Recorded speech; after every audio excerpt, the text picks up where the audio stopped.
Dear viewers, welcome to yet another episode on course on Law of Property.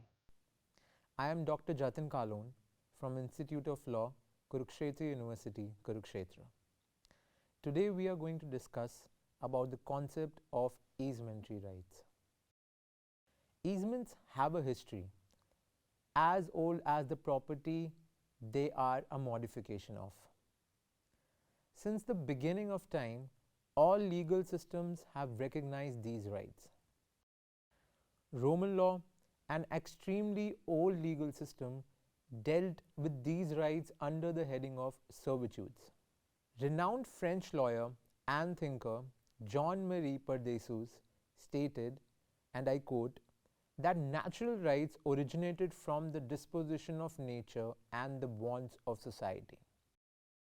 In course of time, easements were stipulated for by private person as a matter of utility or even pleasure, unquote. A right to a restricted use of land, such as a right of way across it, without actual ownership is known as servitude. Appurtenant and gross servitudes are the two categories of servitudes recognized by English law. A servitude is considered in gross when the right of use is granted to a particular individual regardless of the ownership of any property.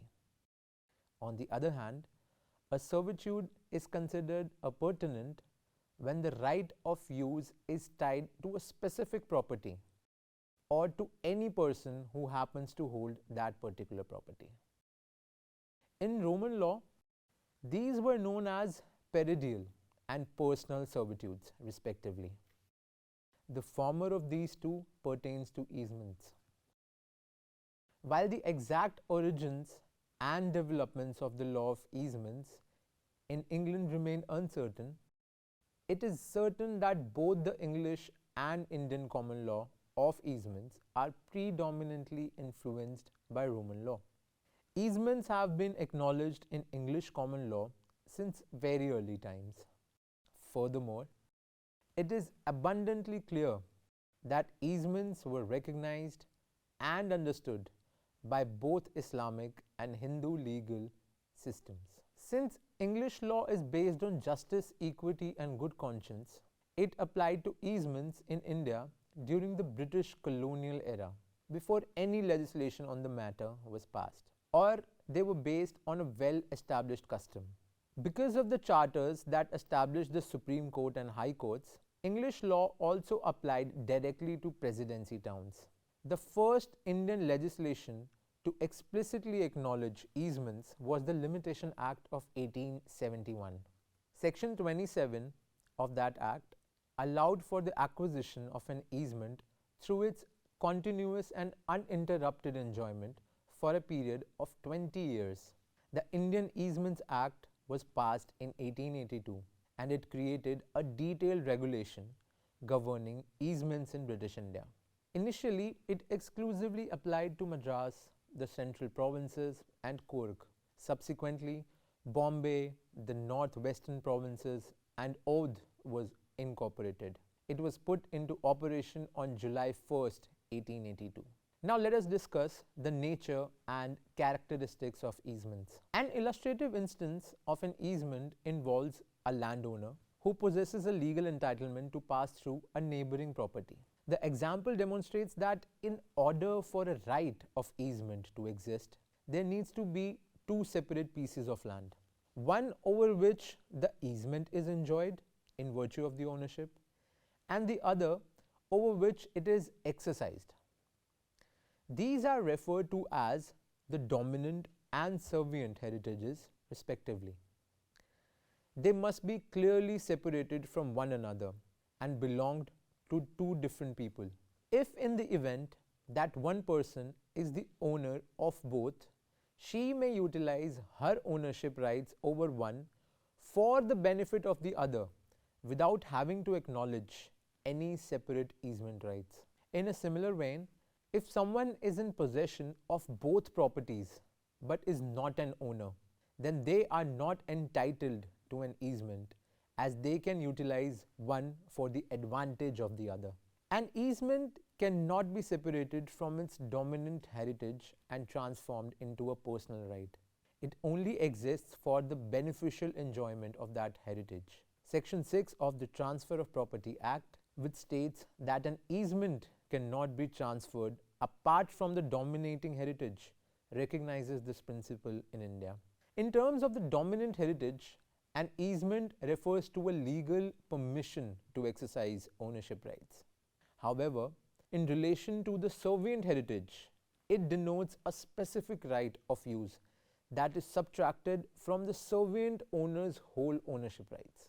The servient owner is restricted from utilizing his property in specified customary manners.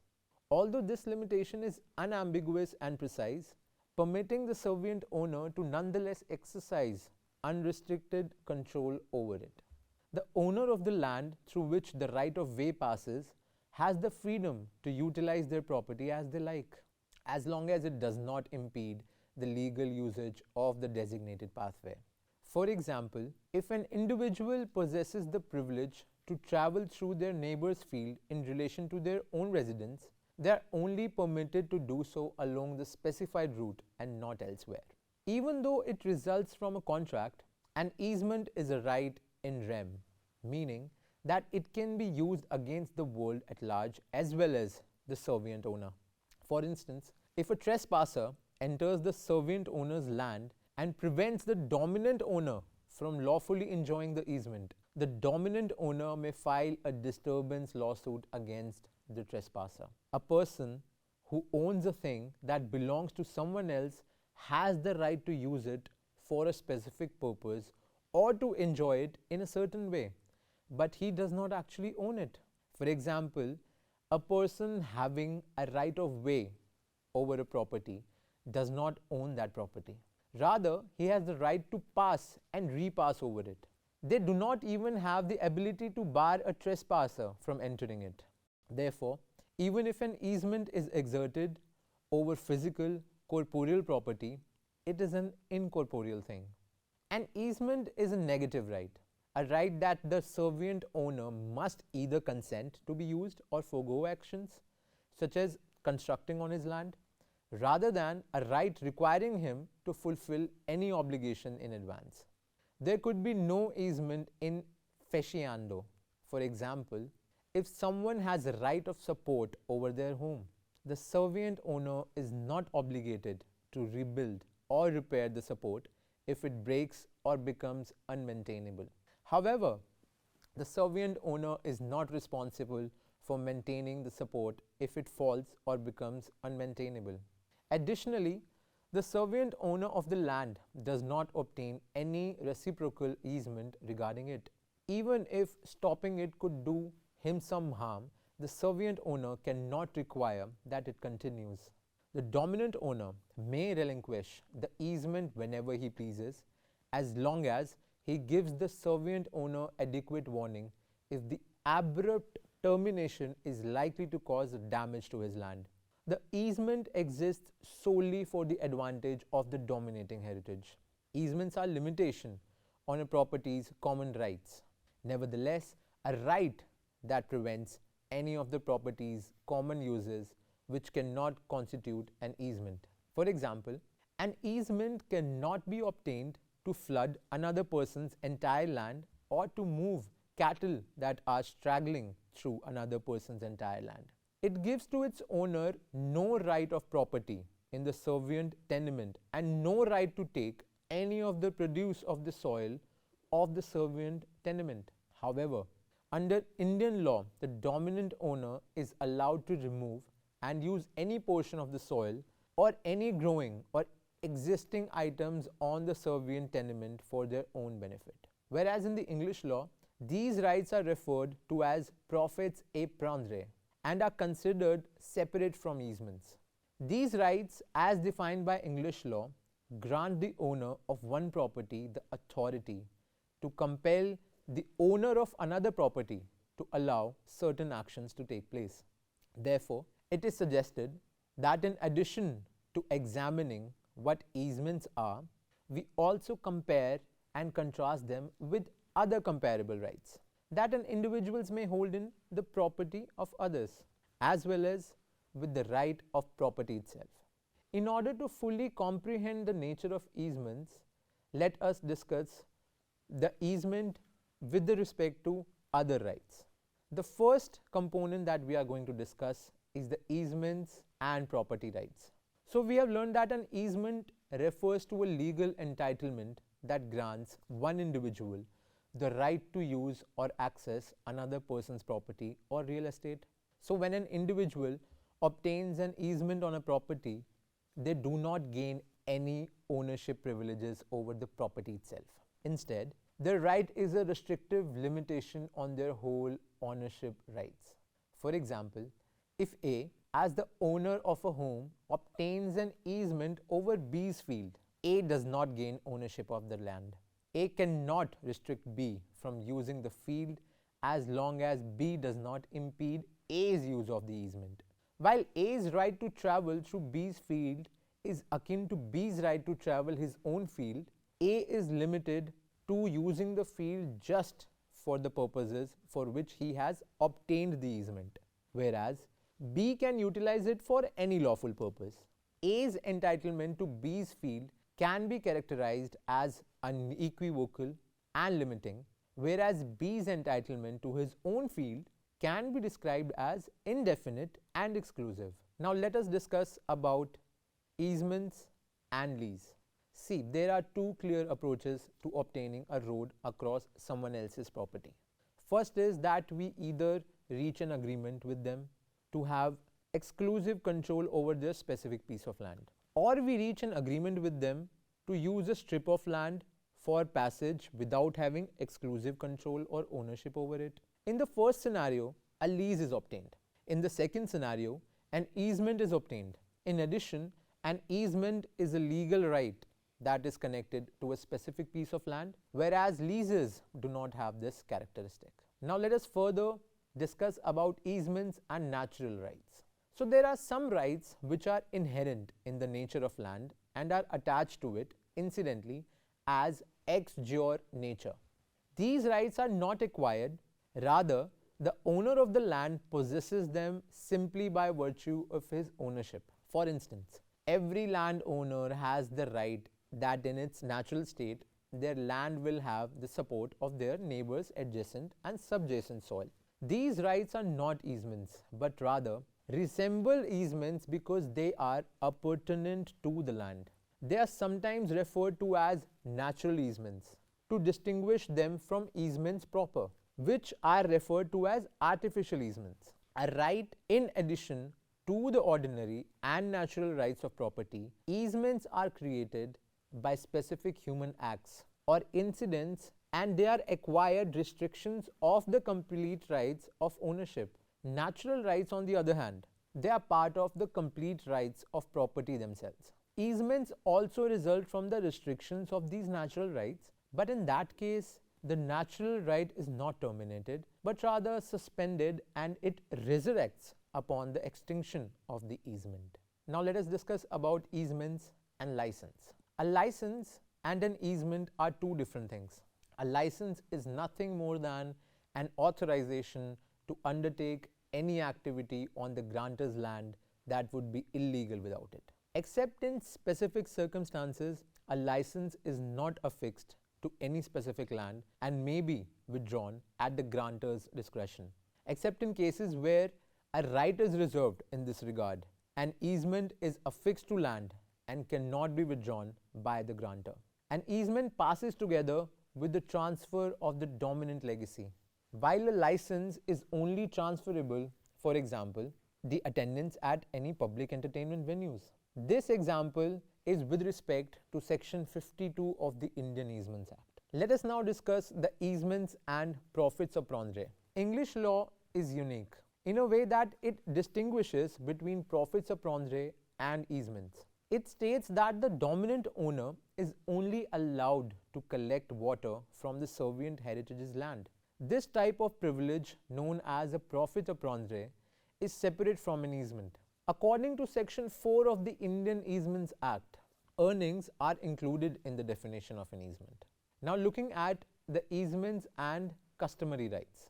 A customary right is a public right that cannot be attached to any land and is owned by all people who live in a specific area or who are members of a class of people who are entitled to a certain benefit. A private right that belongs to a certain person or people with regard to their land is known as easement. For instance, the right to have horse racing on someone else's property or to burn holy is a customary right, since it is not attached to any specific piece of land and instead belongs to the people of a given location. However, despite being based on custom, a customary easement, for example, is not a customary right because every homeowner in a given community has the private right to ensure that their neighbor does not invade their privacy by opening new windows. This right is not shared with anyone else.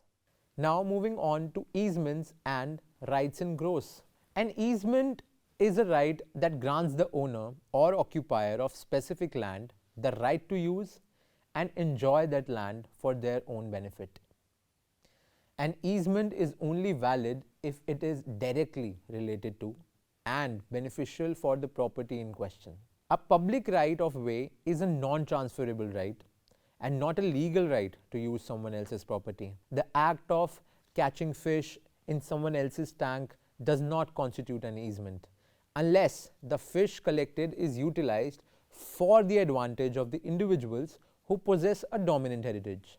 An easement arises when stones are extracted from someone else's quarry only for the purpose of satisfying the needs of the dominant estate, rather than for any commercial purposes. Therefore, if an easement does not have any relation to the use of specific property, it is considered a right in gross, meaning thereby that it is a personal right rather than an easement. An easement cannot exist in gross, and the term in gross is a misnomer when applied to easements. Now let us discuss more about acquisition of easements. Easements can be acquired in a number of ways. Let us discuss some principal ones. The first mode of acquisition is express grant or imposition. The second mode is implied grant or reservation. The third is through prescription. Fourth is acquired through local custom. Fifth, long enjoyment. And sixth, through estoppel. Now let us discuss all these 6 modes of acquisition in detail. First, let us take up express grant or imposition. So under section 8 of the Easements Act, anyone may grant an easement in the situations and to the extent that they are able to transfer their heritage rights where the liability is to be imposed. Furthermore, a grant can involve the construction of the easement itself. For example, when someone gives their neighbor permission to cross their property, it can involve transferring an easement that already exists along with the dominating legacy. When the owner of 2 adjacent heritages sells one while keeping the other, or when they sell both to separate people at the same time, an easement is impliedly granted. For example, A sells B a home with windows facing out onto A's property, which A holds onto. To enjoy the house as it was enjoyed at the time of the sale, light must flow through A's land and into the windows. B has the right to both A and the light, and she cannot later block it by erecting structures on their property. This type of creation of easements is referred to as easements of necessity or quasi-easements. They are mentioned under section 13 of the Indian Easements Act. According to legal presumptions, if a man grants anything to another man, there is an implicit further transfer of everything that permits the grantee to utilize and enjoy the object that is specifically granted to him. Since a man cannot make a grant to himself, an easement that results from the separation of 2 tenements in favor of the property maintained is said to have been created by implied reservation rather than by grant. The principle that a man cannot derogate from his own grant is the foundation for the construction of easements by implied grant under the English law. Since the seller is keeping the land, there is no grant from which he would be derogating, hence no implied reservation of easements. If he does so with express words, the easement is deemed to have been informed through express reservation. Moving on to next mode of acquisition of easements. Next mode of acquisition is through prescription. Section 15 and 16 of the Easement Act mandate the use of prescriptions. If an easement such as the right to light, air or support is enjoyed without interruption for a period of 20 years, it affords the property the right to continue enjoying that easement. However, for other categories of easements, it is necessary for the user to demonstrate openness, peacefulness and a claim of ownership to the right as an easement without any interruption for a period of 20 years. The process of obtaining easements in English law is known as presumed grant. This is because the law uses the dominant owner's duration of enjoyment or servant owner's permission to infer the dominant owner's right to the easement. Prescriptive easements can also be obtained by acquiescence, as it is believed that the consent or passive acceptance of the owner of the property burdened by the easement is essential for the prescription to occur. In India, the statute determines the specific duration and manner of acquisition, eliminating the need to invoke the concept of a presumed grant. The next mode of acquisition of easements is through local customs. So it is also possible to obtain easements through a local custom. These easements are referred to as customary easements and are covered by section 18 of the Act. By the custom of a certain village, every cultivator of village land is entitled as such to graze his cattle on the common pasture. For instance, the illustration of this section says that A, having become the tenant of a plot of uncultivated land in the village, breaks up and cultivates that plot. He thereby acquires an easement to graze his cattle in accordance with the custom. The next mode of acquisition is called extended enjoyment, which could imply a legal beginning. Based on the comparison of rulings concerning Indian Limitation Acts, it can be deduced that the Indian Easement Act does not prohibit or impede other avenues or methods of obtaining lands. In India, the only alternative option for obtaining easements is through extended enjoyment, besides prescription. It is one that is based on the assumption of a legitimate origin. The rulings have not set a time limit for the period of enjoyment, and until evidence is presented to the contrary, the right may be deemed to have been enjoyed for 25 or 30 years. It is not required to provide proof of enjoyment within the 2 years prior to filing a lawsuit where the right of easement is not claimed under the Act, but rather through extended enjoyment. Moving on to the last mode of acquisition to obtain easements is the method of estoppel. An easement may be obtained via estoppel.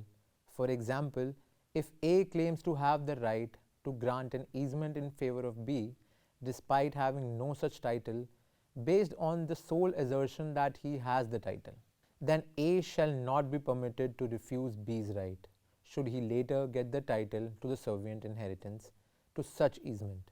Therefore, A will not be allowed to retract from his promise to B, as the same doctrine of estoppel is also mandated by the Indian Evidence Act. In conclusion, these were few of the prominent modes of acquiring the easements in our journey to learn the concepts of easementary rights. So that was all for today's talk. Hope you found it helpful. See you in the another lecture. Till then, goodbye. Thank you.